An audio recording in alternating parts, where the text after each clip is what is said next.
প্রথম গ্রেফতার হয়েছেন উনি 48 সালের মার্চ মাসে সম্ভবত পিকেটিং এর সময়। উনি মানপত্র মেমোরেন্ডাম দিয়েছেন প্রধানমন্ত্রীর কাছে। তারপরে আন্দোলন করতে গিয়ে 52 সালে গ্রেপ্তার হয়েছেন। আন্দোলন করতে গিয়ে 55 সালে গ্রেপ্তার হয়েছেন, চাকরিচ্যুত হয়েছেন। আমাকে দ্বিতীয় একটা ব্যক্তি দেখেন এত অবদান আছে, দ্বিতীয় একটা ব্যক্তি দেখান। আপনাকে সবার সামনে ডাকিনি, আপনাকে আমি ব্যক্তিগতভাবে ডেকে আমার বাসায় বলছি যে আপনি যদি মুচলেখা দেন তাহলে আপনার চাকরি বহাল থাকবে, আর না হলে আপনার অব্যাহতি দেওয়া হবে। এখন যে জামাতের নেতা কর্মীরা যে বর্তমান শহীদদের প্রতি সম্মান প্রদর্শন করাটা, আমি এটা প্রশ্নটা এই জন্য করি যে অনেকে বলে যে 71-এ আমরা ভুল করিনি, ওটা সঠিক ছিল, কিন্তু ভুল করিনি ঠিক ওইভাবে, মানে 71-এ অখণ্ড পাকিস্তানের পক্ষে থাকাটা ভুল ছিল না, কিন্তু ভারতের সাহায্য নিয়ে মুক্তিযুদ্ধ করাটা ভুল ছিল, এটা মানুষ এখন বুঝতে পারছে। এটা মানুষ এখন বুঝতে পারছে মুক্তিযুদ্ধ করাটা বিষয় নয়, আসলে ভারতের সাহায্যটা বিষয়। জি জি জি। আচ্ছা, তো আরেকটা এখানে আমি একটু বলি, যখন পাকিস্তান ভাগ হলো টু নেশন থিওরির ভিত্তিতে পাকিস্তান ভারত হলো 1947 সালে। এর আগে কিন্তু ফজলুল হক সাহেব 1940 সালে লাহোর প্রস্তাবের মাধ্যমে 3টা দেশের কথা বলেছিলেন, ঠিক আছে। সরওয়ার্দী সাহেব এবং ফজলুল হক সাহেব কিন্তু এই টু নেশন থিওরির বিপক্ষে ছিলেন, ওনারা এটা পছন্দ এটার পক্ষে ছিলেন না। কিন্তু এই ফজলুল হক সরওয়ার্দী সাহেব কিন্তু তৎকালীন পূর্ব পাকিস্তানে পরে যখন পাকিস্তান হয়ে গেল, ওনারা কিন্তু এখানে মুখ্যমন্ত্রী হয়েছেন। তো রাজনৈতিকভাবে কোনো দেশের বিভাজনটা কিভাবে হবে না হবে এটা পছন্দ অপছন্দ করা কিন্তু এটা কোনো অপরাধের নাই। আজকে যদি মনে করেন বাংলাদেশের কোনো অঞ্চল, বরিশাল, সিলেট, তারা যদি স্বাধীনতার ডাক দেয়, আপনি একটা বাংলাদেশের নাগরিক হিসেবে আপনি এটা পছন্দ করবেন? একজন দেশপ্রেমিক হিসেবে আপনি কখনোই চাবেন না আপনার একটা অংশ বিচ্ছিন্ন হয়ে যাক। তো এটাকে কোনো অপরাধ না, কিন্তু যেটা সমস্যা হয়েছে যে ভারতের সাহায্য নিয়ে মুক্তিযুদ্ধ করাটা, ওইখানেই সমস্যাটা হয়েছে জামাতের সাথে আওয়ামী লীগের এবং যারা আরো অন্যান্য, শুধু জামাত একা না, অন্য দলের বিরুদ্ধে কোনো তাদের আন্দোলন নাই কেন, কারণ তাদের কোনো অস্তিত্ব নাই, তাদেরকে তারা থ্রেট মনে করছেন। আপনি দেখেন তখন ছিল পিডিপি, নিজামে ইসলাম, কৃষক শ্রমিক পার্টি, মুসলিম লীগ। এই 71 সালে যে শান্তি কমিটি হয়েছে এটা তো নেতৃত্ব মুসলিম লীগের। মুসলিম লীগের ইস্ট পাকিস্তান সভাপতি খাজা খায়রুদ্দিন ছিল সভাপতি, আর আমার আব্বার ছোট চাচার কথা যারা বললাম অল পাকিস্তান মুসলিম লীগের ভাইস প্রেসিডেন্ট ছিলেন, উনি ছিলেন সেক্রেটারি জেনারেল, জয়েন্ট সেক্রেটারি মুসলিম লীগের অ্যাডভোকেট নুরুল হক মজুমদার কয়েকদিন আগে মারা গেছেন। তো এটা তখন পাকিস্তানের মধ্যে মূল দল ছিল মুসলিম লীগ। তো তাদের বিরুদ্ধে তো কেউ কোনো কথা বলে না, বিকজ তারা রাজনৈতিকভাবে জামাত মানে শুধুমাত্র জামাতকে প্রতিপক্ষ মনে করে। মুসলিম লীগ কিন্তু অস্তিত্ব ছিল, এখনো আছে, তারা এখনো 14 আগস্ট পালন করে। পিডিপি নাই, নিজাম ইসলামী পার্টি নাই, কিন্তু মুসলিম লীগ এখনো আছে, কিন্তু তারা পলিটিক্যালি ইনঅ্যাক্টিভ, তাদেরকে তার থ্রেট মনে করে না। 200 বছরের গোলামির বা নির্যাতনের কথা আমরা তো হিস্ট্রি দেখি, তার চেয়ে পরবর্তীতে 47 থেকে 71-এর যে সময়টা গেল, ওটার ব্যাপারটা বাংলাদেশের ইতিহাসকে গণ্য করা হয়, প্রজন্মের কাছে সেটা জানানো হয়, মানে এটা গুরুত্ব দেওয়া হয় বেশি। কোনটা? এই যে 47 থেকে 71, 21 বছর বা 23 বছরের, 24 বছরেরটা। কিন্তু গোলামির নির্যাতনের ব্যাপারটা তো 200 বছর আগের থেকে। জি, এবং সেখানে তার সাথে তো ইংরেজদের মুখোমুখি বা ভারতরাও, শুধু ইংরেজ না, ইংরেজদের দোসর ছিল ভারতরা। জি, তো মানে হিন্দুরা। হ্যাঁ, ওটাকে কেন আমাদের প্রজন্মকে জানানো হয়নি বা হচ্ছে না? এটার উত্তর আমি দেবো কেন? যারা জানায়নি, যারা সরকারে ছিল, যারা শিক্ষা ব্যবস্থা ছিল, তাদেরকে বলেন। এটার উত্তর আমি কিভাবে দেব? আপনি ছিলেন সরকারে, আপনি শিক্ষা ব্যবস্থার মধ্যে ঢোকান নাই, আপনি ইতিহাসের বইয়ে ঢোকান নাই, তো এটার উত্তর আমি কিভাবে দেব? আমি জানতে চাই কেন। কিন্তু আমি তো মনে করি, আমি কিন্তু আমার ফেসবুকে স্পষ্ট বলি যে জাতি তাদের সত্য ইতিহাস জানে না, প্রকৃতি জানে না, সেই জাতি কোনো উন্নতি করতে পারে না। আমরা আমাদের সত্য ইতিহাস জানি না, 30 লাখের মিথ্যা বুলিয়ে আমাদের খাওয়াচ্ছে। শেখ সাহেবের বিদ্যার বহরণে 22 বছর বয়সে 3rd ডিভিশন এসএসসি পাস করেছেন, 3rd ডিভিশন ডিগ্রি পাস করেছেন। ওনার কাছে 3 লক্ষ আর 3 মিলিয়ন সেম ছিল। 3 লক্ষ বলতে এটাই আপনার বিবিসির বাংলা বিভাগের প্রধান ছিল সিরাজুল আলম, সিরাজুল ইসলাম না সিরাজ ইসলাম, হ্যাঁ সিরাজুল ইসলাম। ওনার ভিডিও ক্লিপ আছে, আপনি চাইলে আমি দিয়ে দেবো। উনি বলেছেন যে শেখ সাহেব ভ্যাবলাকান্ত ছিলেন, এইভাবে বলেছেন। এটাও বলে যে 3 লাখ বললে ছোট হয়ে যায়, বিশ্বে গ্রহণযোগ্যতা পাবে না। তাহলে আপনি বলেন একটা জাতির ইতিহাস কি মিথ্যার উপর প্রতিষ্ঠিত হতে পারে? ওইটা কি কোনো যুক্তি হতে পারে? এবং শেখ সাহেব কিন্তু 10ই জানুয়ারি শেখ সাহেব ডেভিড ফ্রস্ট যে বিবিসির সাংবাদিক তাকে সাক্ষাৎকারে বলেছে যে আমরা জরিপ করছি, তো জরিপের ফলাফল প্রকাশ করা হলো না কেন?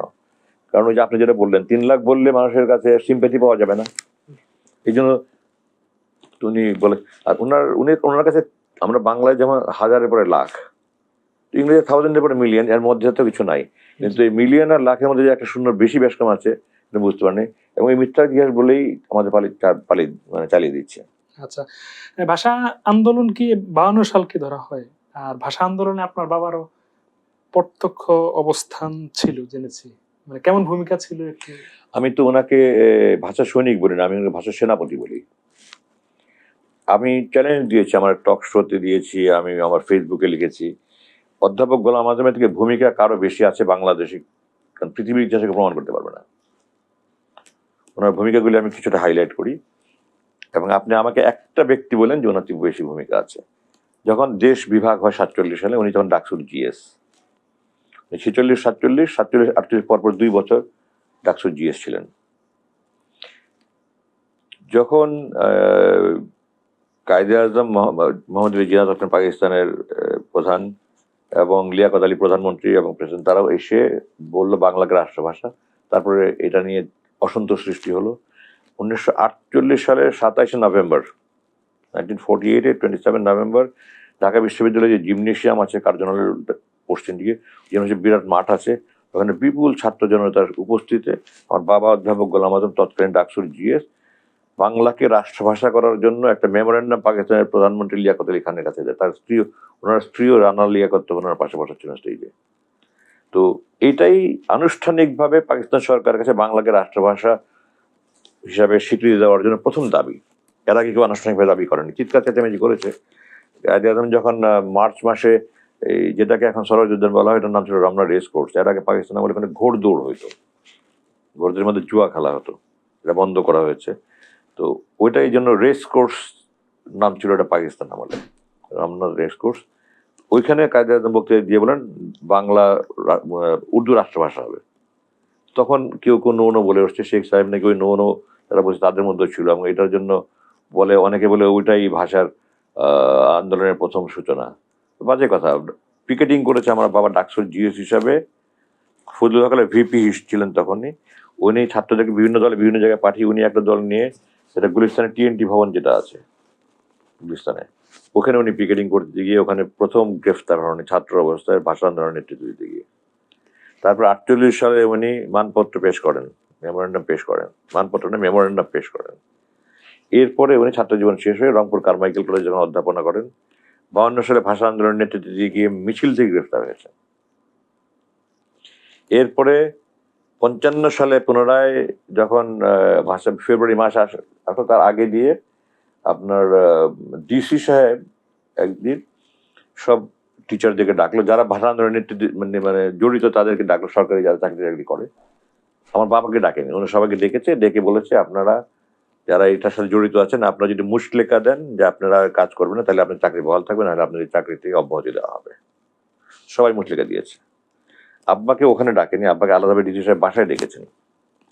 বাসায় ডেকে বলেছেন যে আমাকে বলা হয়েছে, আমি এসপি মিলে আমরা একটা কমিটি হয়েছে, আর একজন তিনজন একটা কমিটি হয়েছে, তৃতীয়জন কি আমার এই মুহূর্তে মনে নাই, যে যারা যারা এই সমস্ত কাজে জড়িত তাদের একটা লিস্ট করতে, এবং ইউ টপ দ্য লিস্ট আব্বাকে বলেছে, মানে আব্বার নাম্বার 1 নম্বরে।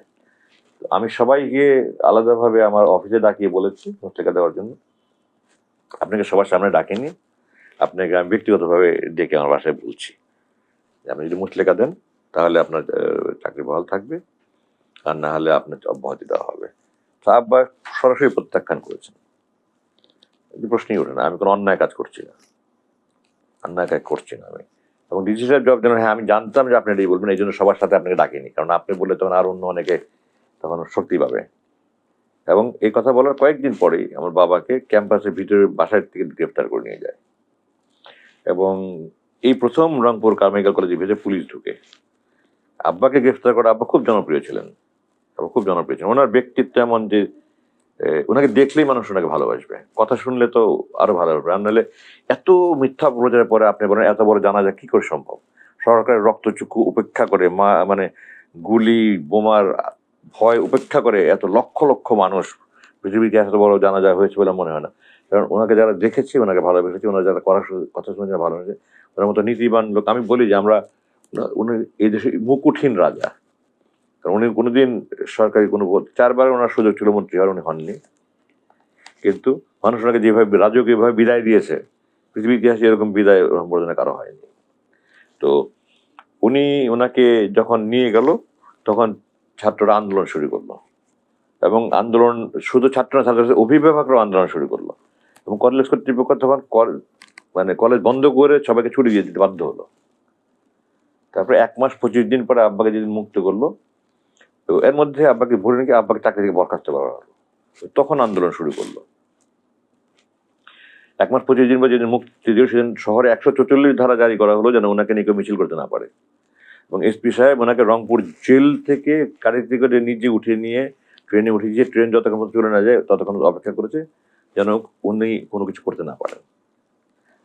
এরপরে কিছুদিন পরে আব্বা ততদিনে জেলে থাকতে আব্বা এর মধ্যে 54 সালে জামাতে যোগদান করেছেন, 55 সালে জেলে থাকতে উনি শপথ নিয়েছেন রোকন হিসাবে।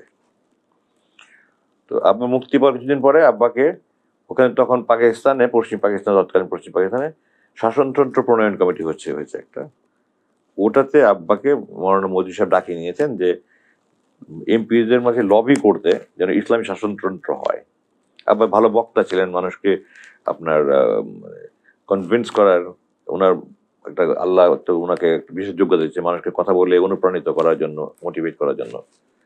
তো আব্বু ওই অবস্থায় আবার চিঠি পেলেন যে আমরা আপনাকে চাকরিতে পুনর্বহাল করার সিদ্ধান্ত হয়েছে, আপনি দয়া করে আসেন, চাকরিতে যোগদান করেন।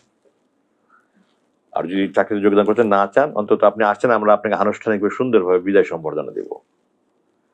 তো আব্বা চিঠি ওখান থেকে, এটা তো আমাদের বাসায় এসেছে চিঠি তারপরে সংগঠনের কাছে পৌঁছানো হয়েছে, ওনারা পাকিস্তানে পাঠিয়ে দিয়েছিলেন। তো আব্বা ওখান থেকে জবাব দিলেন যে আমি চাকরি আর করবো না, আমি এখন ইসলামী আন্দোলন শুরু করছি, আমি আর কোনো চাকরি করবো না। আর আপনার দ্বিতীয় প্রস্তাব যেটা যে আনুষ্ঠানিকভাবে বিদায়, আমি যদি দেশে থাকতাম, আমি যদি পূর্ব পাকিস্তানে থাকতাম, ঢাকায় থাকতাম, তাহলে আমি আসতাম, এখন আমি পশ্চিম পাকিস্তানে আসতে পারছি না।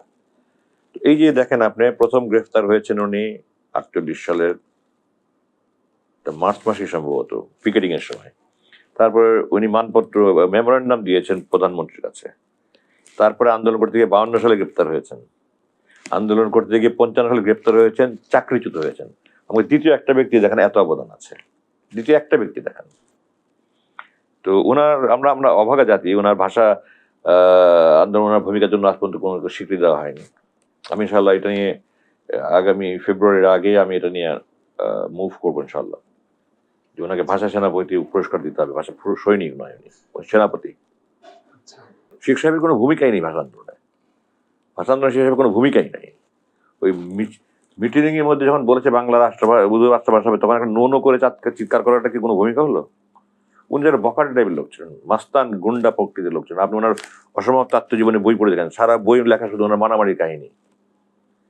তো ওইরকম একটা মানে উশৃঙ্খল ব্যক্তি একটা মিটিং এর মধ্যে দাঁড়িয়ে নো বলবে, এটা আশ্চর্য হওয়ার কিছু নাই। কিন্তু ওইটার কি অবদান? এটাতে তো কোনো অবদানই নেই। একটা নো করাটা কোনো অবদান হলো? আর যিনি 3 বার গ্রেফতার হয়েছেন, চাকরিচ্যুত হয়েছেন, মেমোরেন্ডাম দিয়েছেন, ওনার ভূমিকার সাথে এটা তো কোনো তুলনাই নেই। আচ্ছা, এটা তো অনেকে বলে যে শেখ মুজিব তার যে ডান পিঠের স্বভাব, দুষ্ট স্বভাবের মাধ্যমে লোক ঝড়ো করতে পারতো। ওনার এটা একটা গুণ ছিল, উনি খুব মানুষকে আবেগী বক্তৃতা দিয়ে মানুষকে মোটিভেট করতে পারতেন, এবং এই কারণেই মানুষ ওনার পিছিয়ে ধাবিত হয়েছে। উনি বক্তৃতা দিয়ে মানুষকে আবেগী করে ফেলতে পারতেন, কিন্তু ওনার ওই কথার মধ্যে কোনো গভীরতা ছিল না। আপনি ওনার যত বক্তৃতা শোনেন, ইন্টেলেকচুয়াল কোনো ডেপথ পাবেন না আপনি। ওনার পড়াশোনা কিছুই ছিল না, ওনার একাডেমিক ডিগ্রি কোনো রকমের 3rd ডিভিশন পেয়ে পাশ করেছেন, আর এর বাইরে ওনার কোনো পড়াশোনা ছিল না। ওনার কোনো রকমের কোনো ওনার বক্তৃতাগুলোতে জ্ঞানের কোনো গভীরতা পাওয়া যায় না। উনি যখন 21শে ফেব্রুয়ারির সময়, উনি তখন 52 21শে ফেব্রুয়ারি যখন হলো, উনি যখন ফরিদপুর জেলে, উনি বাংলাদেশে বড় বড় আন্দোলন যত হয়েছে সবগুলিতে নিরাপদে জেলে থেকেছেন। এই ভাষা আন্দোলন বলেন, 69-এর গণ অভ্যুত্থান বলেন, 71 বলেন, উনি সবসময় জেলে নিরাপদে থেকেছেন, আরামে থেকেছেন আন্দোলন চলাকালীন সময়। জি।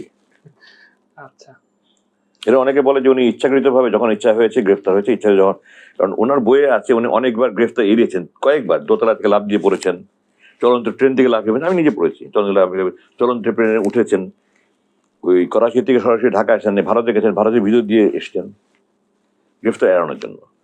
তো উনি যখন ইচ্ছা গ্রেফতার হয়েছেন, যখন ইচ্ছা গ্রেফতার এড়িয়েছেন।